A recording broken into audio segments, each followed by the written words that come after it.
All right, so welcome to our 1 p.m. lecture.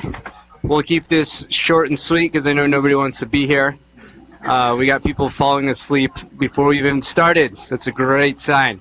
So, and some of this is going to, actually a lot of this is going to be a review from our D1 year that we spent together in dental materials. So then it probably didn't make any sense to you because there was no clinical context. Now we at least have prep crowns and seen some Emax crowns, and you've played with some composite in your operative class.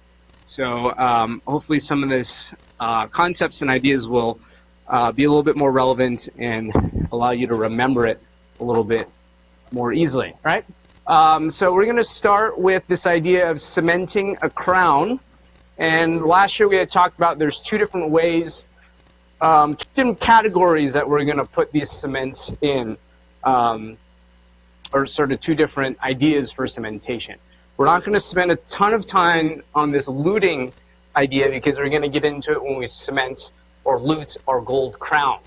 But the idea there is we just want to fill the space between the prep and the internal surface of the crown, which in that case would be some sort of metal. So whether it's a PFM with a metal coping or a full casted crown, you got a metal to cement interface.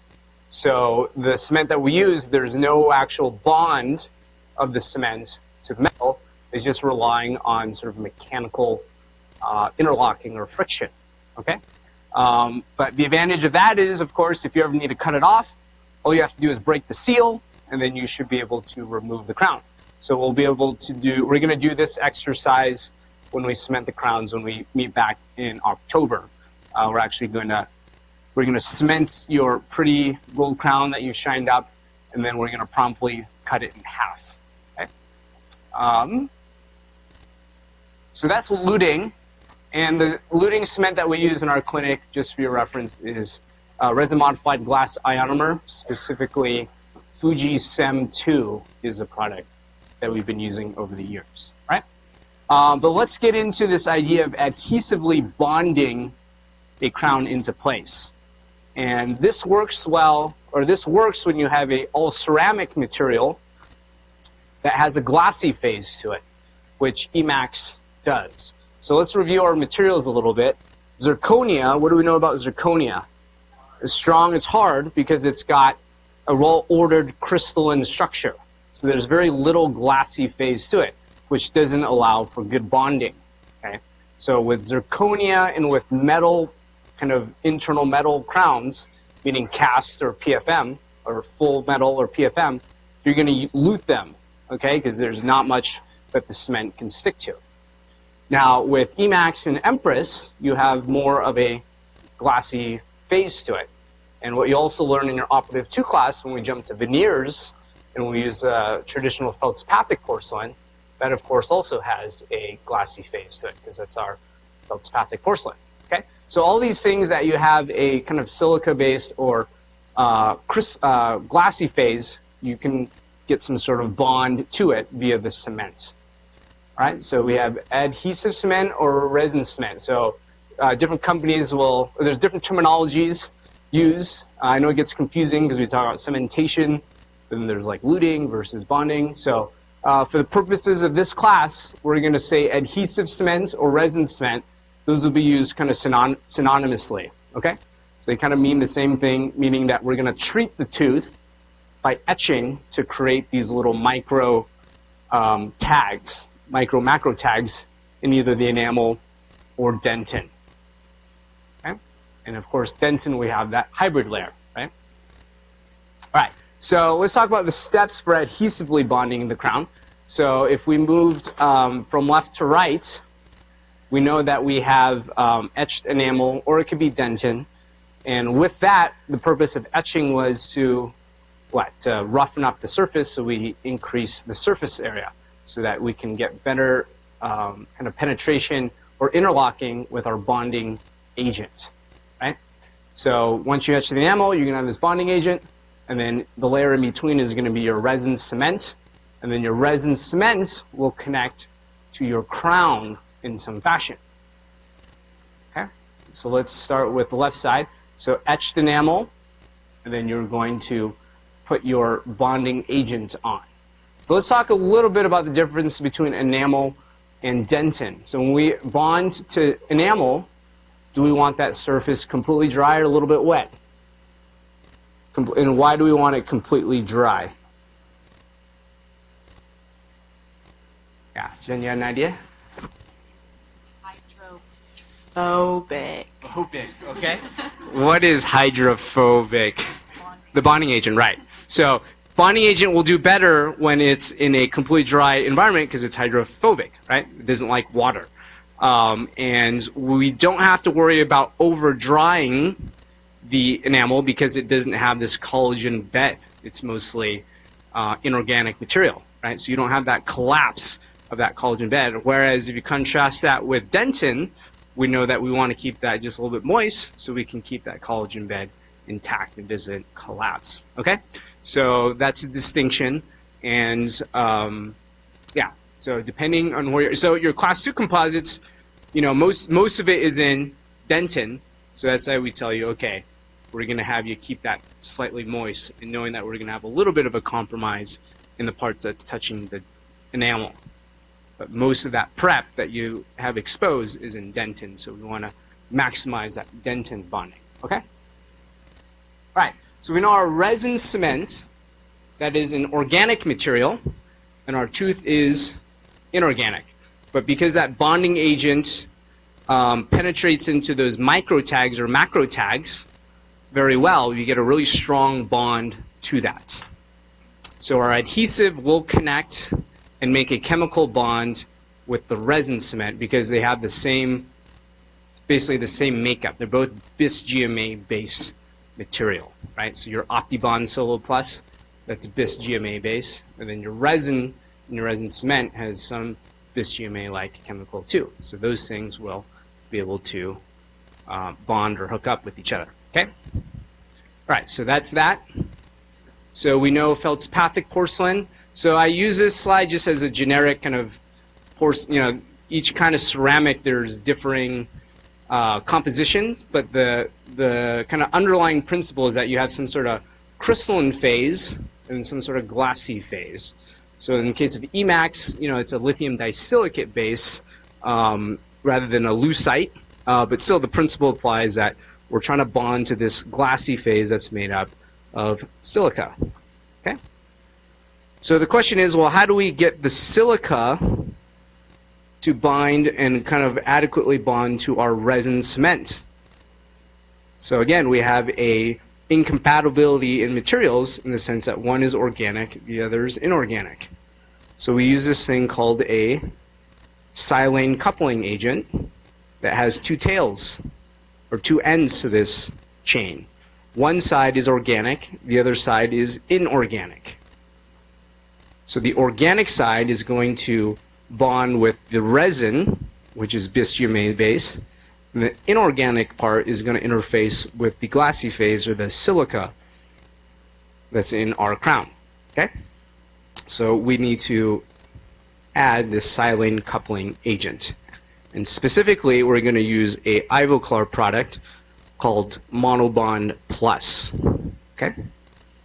So that's our silane coupler. You can think of that connects the inorganic to the organic, or the resin cement to the crown. So you got to have some sort of coupling agent that brings those two pieces together. So that's that idea. All right? Any questions about that so far? So we have etched enamel. So if you think through the layers, you have etched enamel or dentin. You're going to have our bonding agent, and then our resin cement, and then the silane coupler that will connect the resin cement to the crown. Okay? So hopefully that's pretty straightforward. So again, think about all these steps we got, right? A lot more technique sensitive than just luting it. So what are the steps in luting? Fill the crown with cement and just slam it home, right? This one you got to etch, you got to rinse, you got to scrub, then you got to light cure, then you got to, right? Then you got to all this other stuff. Okay? All right.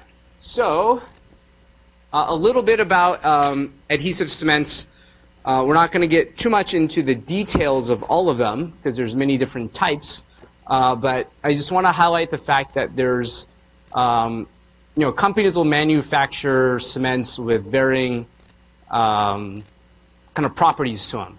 And one is they can vary the method in which it's cured. So some are light cured only. So those are going to be beneficial, or those are used in areas where the crown or the veneer mostly is thin enough where light can penetrate through. Okay, so you don't want to use a light cure only cement, resin cement, in situations that the crown is maybe a little thicker or more opaque where light can't penetrate. Then you have dual cure options that have both a chemical and light activation. Okay, so you can cure it one of two ways, right? So remember we talked about our methacrylates, and those we have three different ways to activate those: light, chemical, and heat. So very similar kind of principle. So what's our activator for our light cured products? Right, we have camphorquinone is that a molecule that starts that process. So each cement, when it's light cured, will have a compound similar to that absorbs light and then starts this polymerization process through free radicals. Okay. The other way is through some sort of chemical, or tertiary amine is sort of the most common compound that is used to break up the benzoyl peroxide, right, to start the free radical formation and thus polymerization reaction. Okay, so they'll formulate differing cements with these different things to achieve these properties. Okay, because there's some advantage to light cure and some advantage to dual cure, right? So let's just think about that. So your dual cure is advantageous when you can't get light to penetrate through. So in that case of that thick crown, well, you want something that chemically starts that process. But maybe you don't want to wait all that time to clean up your margins. So think about when you first slam that crown home, right? Instead of waiting 5 minutes before it gets to that set stage, what if you can just cure the parts that are exposed real quickly? That'll harden a bit, and then you can clean off that excess cement. So that's a pretty typical procedure, and that's what we're going to teach you guys today.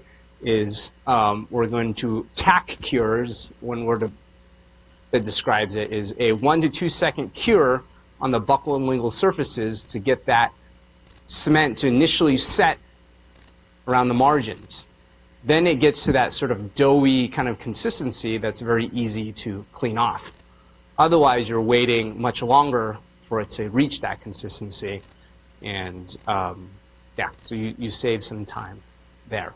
Okay, so those are the different curing options, and there's differing etching options. So this is why I wanted to go back to your D1 course where we talked about differing generations of bonding systems.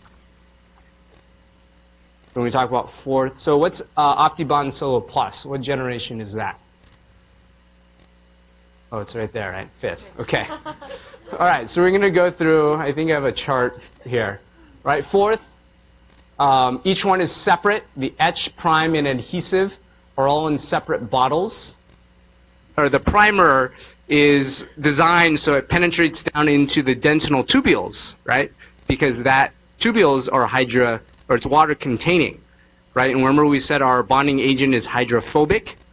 While the primer changes the environment from a hydrophilic environment to hydrophobic so that the bonding agent has a friendlier environment to bond to. All right, so that's the primer, okay? So Octi Bond, the primer and adhesive were in the same bottle, basically.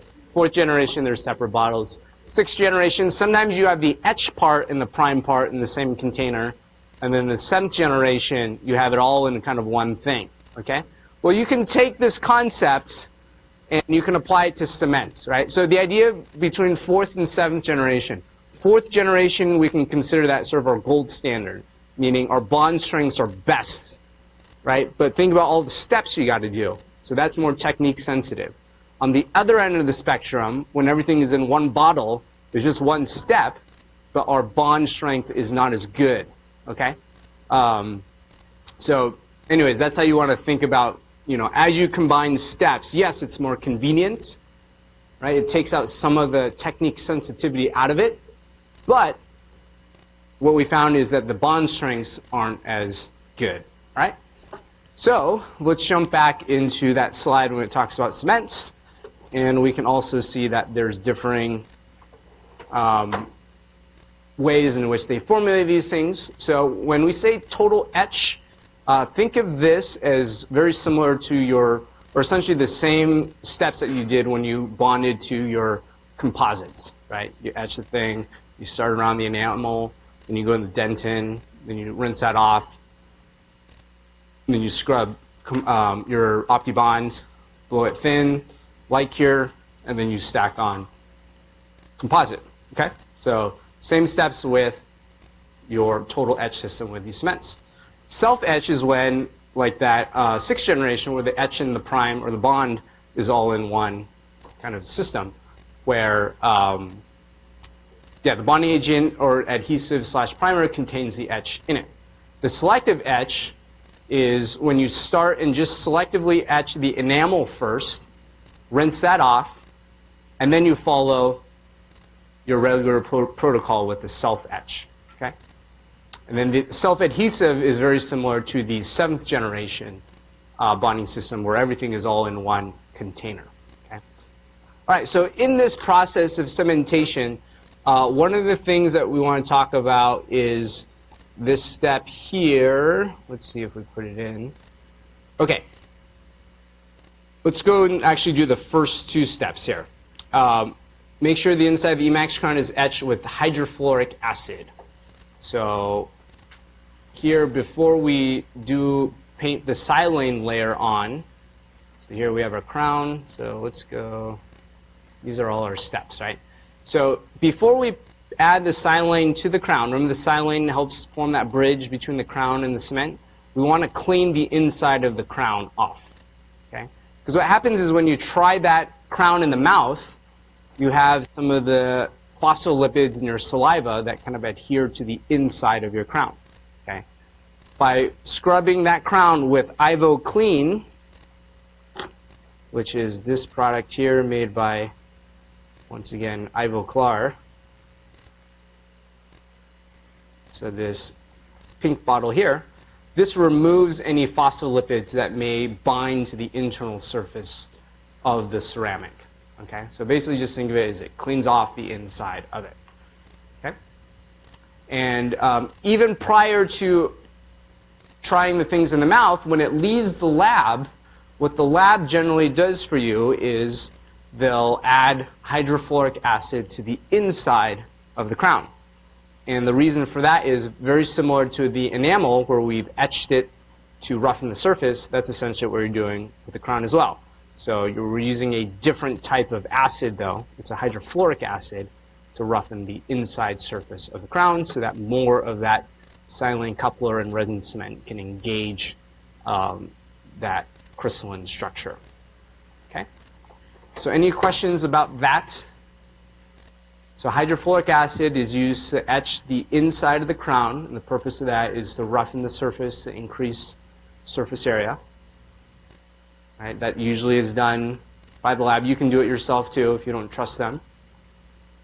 Then after you've tried the crown in the mouth, some of that phospholipids get adhered to it, so you want to clean that off with Ivo Clean before that crown actually gets bonded onto the tooth. So we clean it off, and let's go through our steps. So we've prepared the crown by etching the internal surface. We've cleaned the inside with Ivo Clean, so 20 seconds, and then we rinse. So that removes the phospholipids. And then we're going to scrub our Monobond Plus, which is our silane coupler, again made by Ivo Clar, and let that sit for 60 seconds. And then we're going to air thin that to evaporate it. Okay? Then you can switch over to the tooth. You're going to isolate the tooth. You're going to etch, prime, bond, just like you would composites.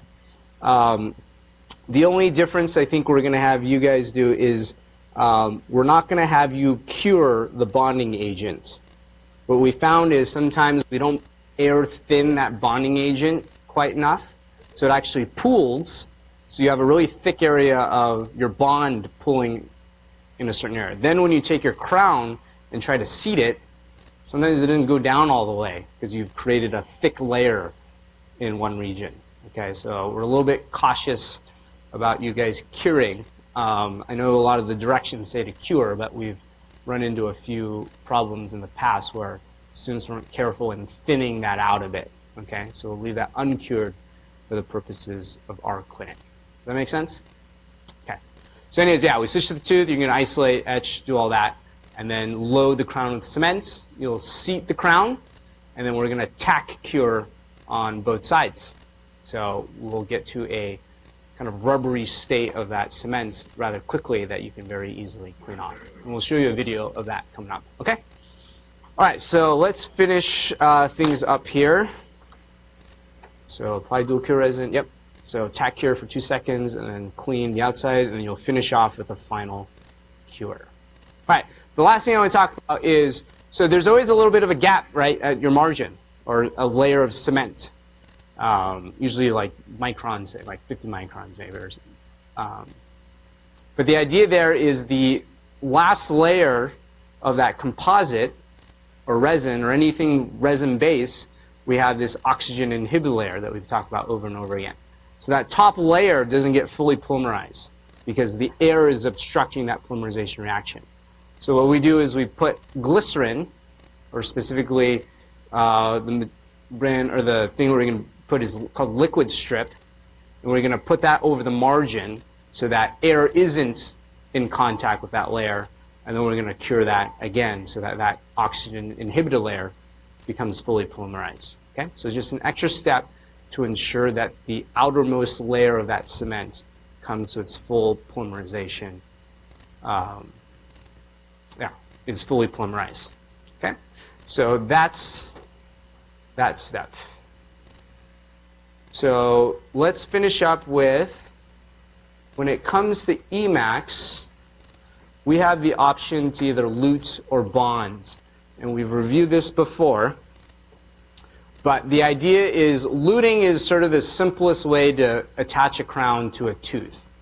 And the advantages of that are its technique, the technique is very simple.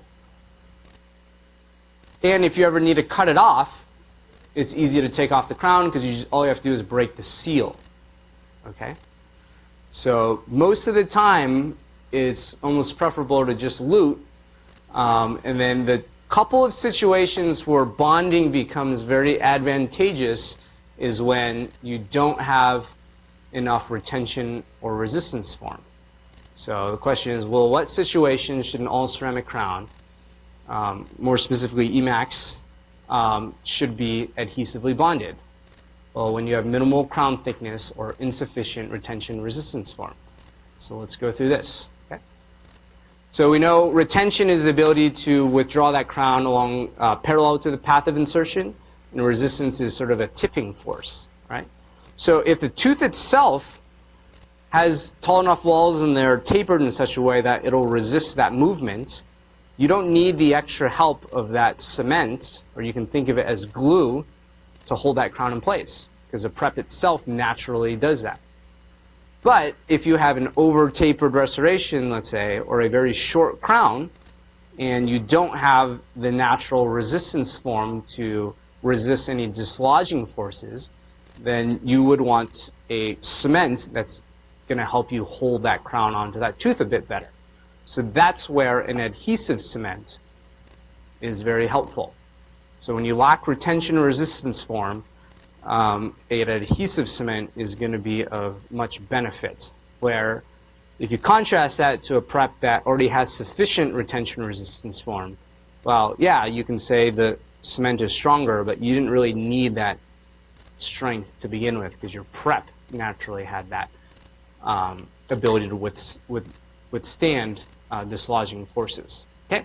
The other thing that we want to highlight is if you violate that minimum thickness, or that recommended thickness, then we run the risk that that ceramic is going to fracture.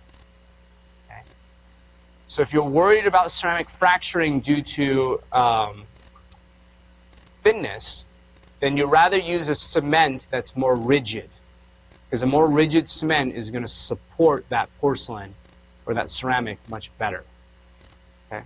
So let's look at this chart. So on the aqua colored, those are the fracture loads of Emax when it's cemented versus or when you say cemented, think luting into place, and then the middle two columns there are with a resin cement. Okay, so you can see the fracture load is much higher when things have been adhesively bonded in place with a resin cement. Okay. So and then it's also further separated by the thickness of the material there. So obviously, the thicker the material, the better it's able to withstand any fracturing or the fracture load. Okay? So when you get to a minimal thickness, or you're worried about and you want to strengthen or enhance the ceramic in terms of strength, then an adhesive cement is going to increase the fracture load better than if you just cemented it in place or luted in place with a luting agent. All right, any questions about that? So let's go through the steps of what you guys are going to do. So the first step that the lab does, and we'll just show you here, is to etch this crown with hydrofluoric acid. Instead of real hydrofluoric acid, we're going to give you just ethanol, okay? Because apparently they don't trust you with hydrofluoric acid because it's pretty toxic, okay? Ethanol is a little safer. You guys are used to ethanol, right? It's in all your liquors and beer, yeah. All right, so that's etched and rinsed out thoroughly. This is Ivo Clean. Remember, what's the purpose of Ivo Clean? To clean, good. Clean what? The phospholipids from saliva that adhere to the internal part of your, yeah, that'd probably be a test question somewhere. Yeah. Phospholipids. All right, so what do we say? 20 seconds and rinse, right? Okay. And then what's this? Silane coupling. Who's it made by? Aviclara. Thank you. All right. How long do we let this sit for? 60 seconds. Yeah. So you're going to rub this on the inside of it and then let it sit for 60 seconds. And the purpose of this is to connect the crown to the resin cement. Okay. All right, now we go to the tooth. It's helpful to place Teflon tape so that when you etch, you're only etching the tooth of interest. Okay. So that helps to isolate the tooth. And what's the next step after that? You're going to etch, right? So when we talk about in your operative class, we talk about if you're etching enamel, how long should you etch it for? 20 seconds. If you're indenting, 10, right? So if you've prepped a crown, you're probably indenting. So you don't want to over-etch. What happens if you over-etch? Yeah, you may damage the collagen bed, so rinse that out. And ideally, you keep that somewhat moist.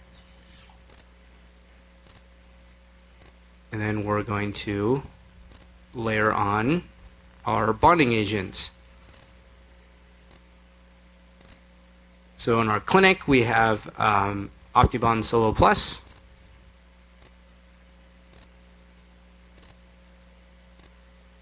And then you air thin that. The instructions tell you to light cure, but we're afraid you guys won't thin it out enough, so we tell you not to.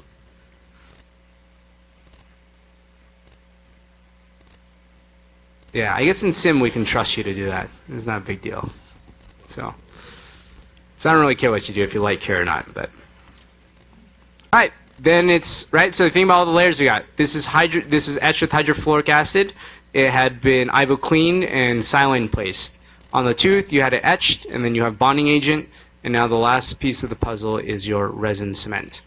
So you fill that resin cement in, and then you seed it, very similar to how you seeded your provisional. It's always good to bleed a little bit of that cement in that auto mix tip.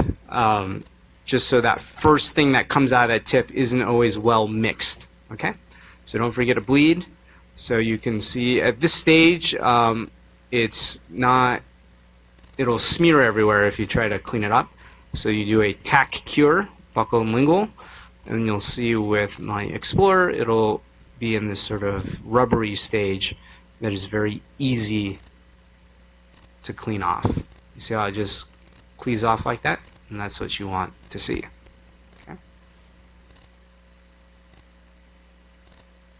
And then what do we know about this layer of cement right at that junction? It's not fully polymerized because of the oxygen inhibition. Right? So before we put the glycerin on, you want to tie a knot in a piece of floss and floss to the contacts, and then use that knotted floss to clean off any of the cement that's wedged in the embrasure space. Okay? So a knotted piece of floss. And then you want to be careful if you're going to floss up, always have somebody holding the crown down because you don't want that thing to dislodge. Or you can just pull the floss straight through the embrasure. Okay? Just like that. All right, so don't pop off any crowns with your floss. All right, so what's this? It's glycerin or liquid strip, and then you can do a final cure there so that it's not inhibited by oxygen. Okay? Any questions about our process?